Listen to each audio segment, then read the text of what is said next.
ஒரு மாதத்துக்குள்ளார உங்களை அறிவாளியாய் புத்திசாலியாய் ப்ரில்லியண்ட்டாக மாற்றும் ஒரு சேலஞ்ச். டவுட்டாக இருக்கா? கண்டிப்பாக அந்த ஞானம் பெற்றுக்கோமான்னு சொல்லி டவுட்டே வேணாங்க. ஏன்னா கர்த்தர் உங்களுக்கு ஞானத்தை தந்து, அவருக்கு பயப்படும் பயத்தை தந்து எப்போவோ ஞானத்தை ஸ்டார்ட் பண்ணிட்டாரு. எனவே நீங்கள் கண்டிப்பாக ப்ரில்லியண்ட் ஆகிறது உறுதி. நேற்றைய தினத்திற்கான ஆன்சர் என்னன்னு பார்த்துடலாமா?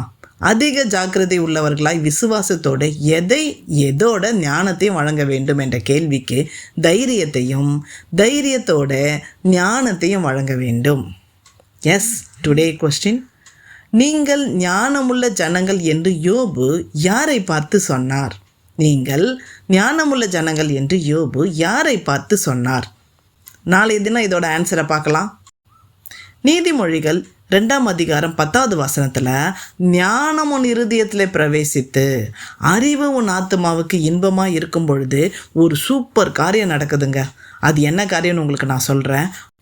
உங்கள் இருதயத்தில் அறிவு உண்டாகுதா? யாராவது உங்களுக்கு புத்தி சொன்னா, யாராவது உங்களுக்கு ஒரு ஆலோசனை சொன்னால், இதுதான் ரூல்ஸ், இதன்படி நடன்னு சொன்னால் உங்களுக்கு எரிச்சலும் கோவலும் வருதில்ல?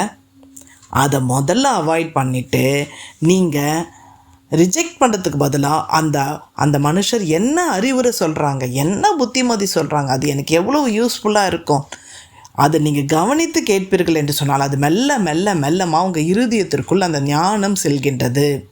சமைக்கிறதுக்காக எவ்வளோ பேர் யூடியூப்பில் ரெசிபி பார்க்குறீங்க.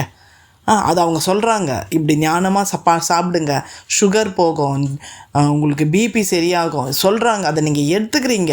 அப்போது ஞானம் உங்கள் இருதயத்தில் உள்ளே போகுது, அறிவு உங்கள் உள்ளத்தில் போகுது. அதே மாதிரி வசனத்தை நிறைய பேர் சொல்கிறோம். அந்த வசனத்தை நீங்கள் என்ன பண்ணுறீங்க? எடுத்துக்கிறீங்க, வசனத்தை கேட்கிறீர்கள். ஸோ இந்த வசனம், இந்த ஞானம் உங்கள் இருதயத்திற்குள் பிரவேசித்து உங்கள் ஆத்மாவுக்குள்ளார போகும்போது உங்களுக்கு இனம் புரியாத ஒரு மகிழ்ச்சி. அதனால தாங்க இன்றைக்கி எவ்வளவு தடையாக இருந்தாலும் யார் அடித்தாலும் பரவாயில்ல, உதைச்சாலும் பரவாயில்ல, கர்த்தருடைய வசனத்தை சொல்லணும்னு ஓடி போய் சொல்கிற காரியங்கள், அநேகருக்கு பிரயோஜனமாகிற காரியங்கள். சீக்ரெட் இதுதான். ஆத்மாவுக்கு இன்பமாக இருக்கும். இந்த இன்பமான காரியத்தை, மகிழ்ச்சியை தேடி தான் அநேகர் பூமியில் அலைந்து திரிகிறார்கள். அது இந்த கர்த்தருடைய வசனத்தினால மாத்திரமே நடக்கும். சரி, ஞானம் இருதயத்தில் போகும்போது ஒரு சூப்பர் காரியம் நடக்கும்னு சொன்னேன் இல்லையா? என்ன காரியம் தெரியுங்களா?